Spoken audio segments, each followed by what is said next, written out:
पेटू राम। मुकुंदपुर नाम के एक गांव में रामू नाम का एक आदमी रहा करता था। रामू बहुत ही भुक्कड़ आदमी था। उसे दिन रात बस खाना और सोना ही दिखता था। रामू के बहुत ही भुक्कड़ होने के कारण पूरा मुकुंदपुर उसे पेटू राम कहकर चढ़ाता था।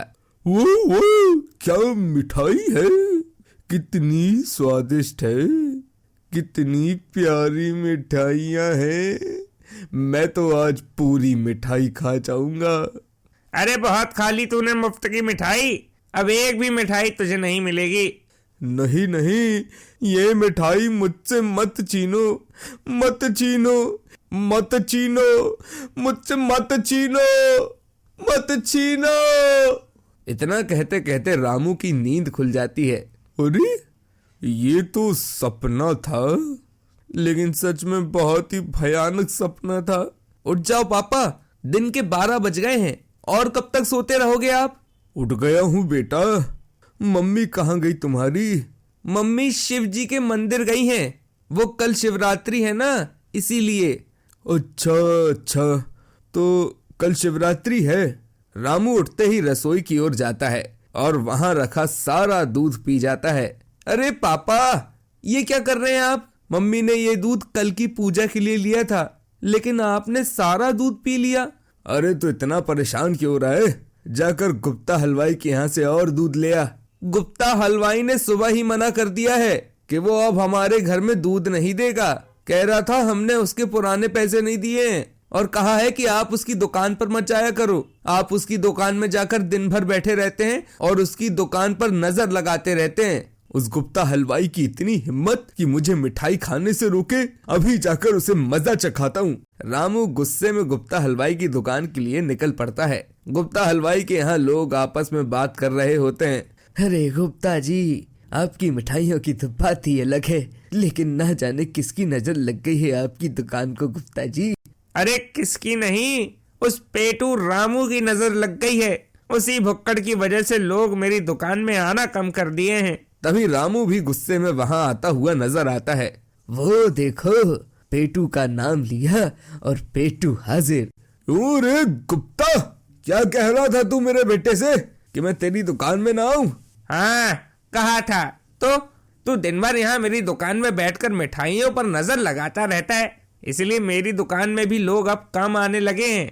क्या कहा? मैं तेरी दुकान में नजर लगाता हूँ? अरे मैं बैठता हूँ तो तेरी दुकान चलती है, ये बोल। और मैं फालतू नहीं बैठता, मैं भी तेरी दुकान से कुछ न कुछ खरीद कर ही खाता हूँ। खरीदारी करता है तो उसके पैसे कब देता है? जब पैसे देने की बात आती है तो बस आजकल आजकल करता रहता है। तुझे अगर इतनी ही दिक्कत है तो मैं आज से तेरी दुकान कभी नहीं आऊंगा। आना भी नहीं, वरना लठ मार के भगाऊंगा अपनी दुकान से। रामू गुप्ता से विवाद करके वहां से चला जाता है और एक पेड़ के नीचे जाकर बैठ जाता है। उस गुप्ता के बच्चे को सबक तो सिखाना ही पड़ेगा। कमबख्त अपनी दुकान में आने से मुझे मना करता है। तभी रामू को तेज की भूख लगती है। उस गुप्ता हलवाई से झगड़ने के चक्कर में बहुत भूख लग गई यार। घर जाकर पेट भर कर खाना खाऊंगा। पिंटू की मम्मी ने कुछ न कुछ तो बनाया ही होगा।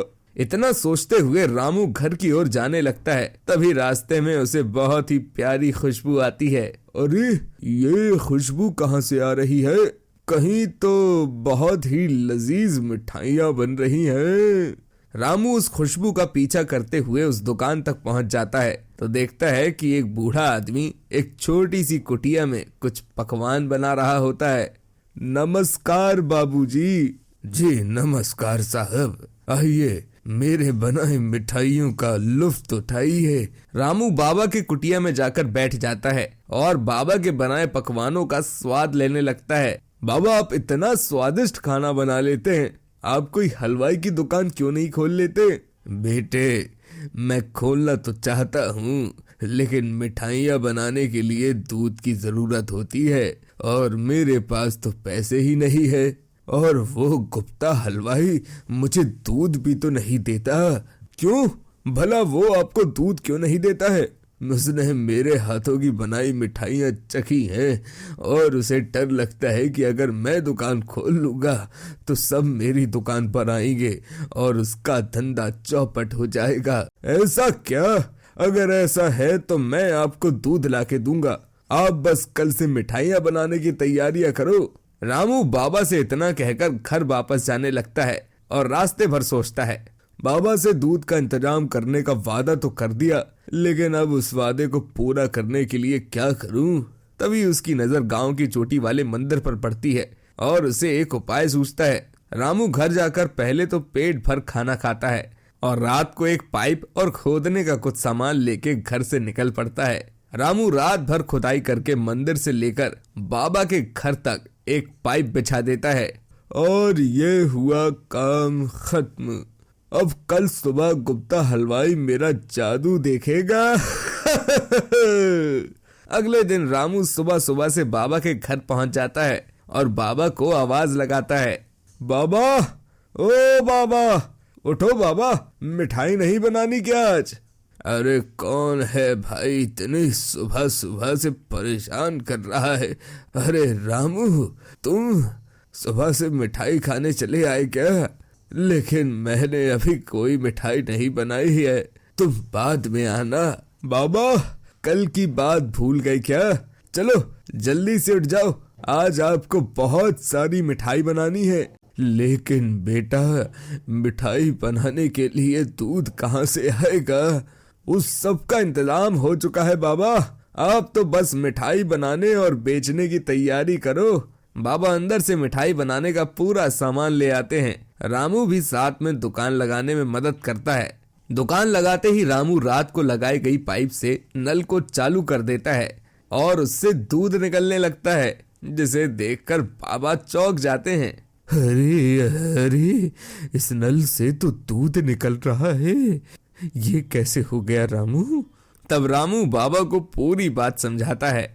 बाबा, वो आज शिवरात्रि है ना, तो मैंने कल रात को ही चोटी वाले शिव मंदिर में एक पाइप लगा दिया है, जिससे अब लोग जितना भी दूध चढ़ाएंगे सब हमारे पास आ जाएगा। इसके बाद रामू बाबा को पाइप से दूध निकाल निकाल कर देता और बाबा उससे लजीज मिठाइयाँ बनाते। बाबा की मिठाइयों की खुशबू से लोग खिंचे चले आते हैं। साथ ही रामू भी बैठे बैठे बाबा की मिठाइयों का खूब लुत्फ उठाता है। देखते ही देखते बाबा की दुकान गुप्ता हलवाई से भी ज्यादा तेज चलने लगती है। दो आदमी गुप्ता हलवाई की दुकान के बाहर बात करते हुए, क्या बात है भाई, आजकल गुप्ता की दुकान में भीड़ बहुत कम हो गई है। अरे तुम्हें पता नहीं क्या, पास ही में किसी बाबा ने भी एक मिठाई की दुकान खोली है और सुना है वो इस गुप्ता से भी अच्छी मिठाई बनाता है। ऐसा है तो हम भी एक बार चलकर बाबा की मिठाई चक्कर देखते हैं। हाँ, चलो चले। अरे क्या हुआ, कहाँ जा रहे हो तुम सभी? अब हम भी चले बाबा की मिठाई का स्वाद लेने। गुप्ता अपने दुकान से ग्राहकों को लौटते देख परेशान हो जाता है। ये गांव के लोग मिठाइयाँ खाने कहाँ जा रहे हैं? गांव में कोई मुझसे भी अच्छी मिठाई बनाने लगा है क्या? क्यों ना मैं खुद ही उनकी मिठाई चक्कर आऊं। और ये सोचकर गुप्ता भी बाबा की दुकान पहुंच जाता है और बाबा और रामू को एक साथ देखकर समझ जाता है ये सब रामू का ही किया कराया है। गुप्ता बाबा को भड़काने के उद्देश्य से कहता है, तो बाबा, आपने अपनी दुकान खोल ही ली, लेकिन देखना ये पेटू राम तुम्हारी दुकान चलने नहीं देगा। इसने मेरी भी दुकान में बैठ बैठ कर उसमें नजर लगा दी थी। चुप चुप हो जा तू, मेरी दुकान रामू की वजह से ही चल रही है और तूने तो मुझे दूध देने से भी इनकार कर दिया था ना। चला जाए यहाँ से। हाँ गुप्ता जी, अब पता चला जब कोई अपनी दुकान से भगाता है तो कैसा लगता है। रामू की बात सुनकर गुप्ता हलवाई बहुत गुस्से में आ जाता है और कहता है, बाबा, बहुत बड़ी बड़ी बात करने लगे हो। मैं तुम दोनों की ये दुकान बंद करवा कर रहूंगा, देख लेना। इतना कहकर गुप्ता हलवाई वहां से चला जाता है।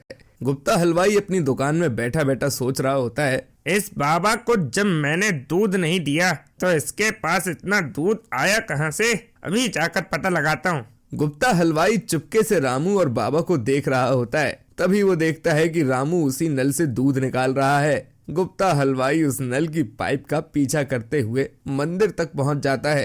अच्छा, तो ये है उस रामू के दूध हासिल करने का उपाय। गुप्ता हलवाई दूध के पाइप के अंदर बड़े बड़े पत्थर डाल देता है, जिससे पाइप जाम हो जाता है देखता हूँ कि वो बाबा और रामू दूध कहाँ से लाते हैं। अब तो गांव वालों को सिर्फ मेरे यहाँ से मिठाइयाँ लेनी पड़ेंगी। रामू जब दूध निकालने के लिए नल चालू करता है तो उसमें से दूध की जगह पत्थर और कंकड़ निकलने लगते हैं। रामू जाकर पाइप देखता है और सब कुछ समझ जाता है। हो न हो ये सब उस गुप्ता हलवाई का ही किया धरा है। अब दूध के लिए कुछ परमानेंट इंतजाम तो करना ही होगा। इतना सोचकर रामू बाबा के साथ कमाए हुए पैसों से 2 भैंसे ले आता है और अब दूध के लिए उसे ज्यादा परेशान नहीं होना पड़ता। लेकिन गुप्ता हलवाई भी नहीं मानता है। वो हमेशा कुछ न कुछ करके बाबा और रामू की मिठाई की दुकान रुकवाने की कोशिश करता रहता है। लेकिन लाख कोशिश करने के बाद भी गुप्ता हलवाई रामू को मिठाइयाँ खाने से रोक नहीं पाता है।